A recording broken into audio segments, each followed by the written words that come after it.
Donc avec cet amendement, l'objectif est bien sûr d'en finir avec cette niche fiscale Airbnb. Donc nous proposons d'aligner les régimes fiscaux pour la location nue, meublée et meublée touristique.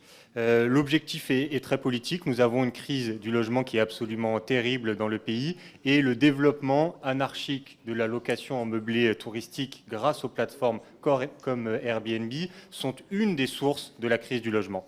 Je vais donner un chiffre pour essayer de faire prendre conscience de l'ampleur du problème.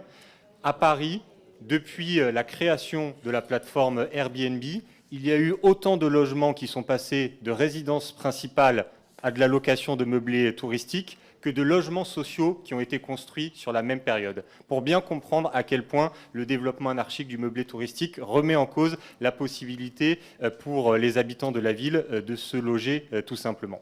Et j'ai cité le cas de Paris, mais on le comprend bien maintenant, le développement du meublé touristique touche aussi des zones touristiques au Pays Basque, en Bretagne et ailleurs. Bref, le problème se développe. Donc il est urgent d'agir sur ce sujet et je tiens à dire que sur ce point, on a bien compris quelle était la stratégie du gouvernement depuis maintenant plus d'une année. La stratégie du gouvernement, c'est celle de l'enlisement. C'est celle de « oui, il faut agir sur le meublé touristique, mais plus tard ». Pas dans une proposition de loi, mais dans le PLF. Pas dans le PLF, mais dans une proposition de loi après. OK, faisons un amendement, mais faisons un amendement à minima. Cette stratégie de l'enlisement, elle n'est pas supportable parce que ceux qui subissent les conséquences de la crise du logement, c'est une souffrance quotidienne qui est à l'heure.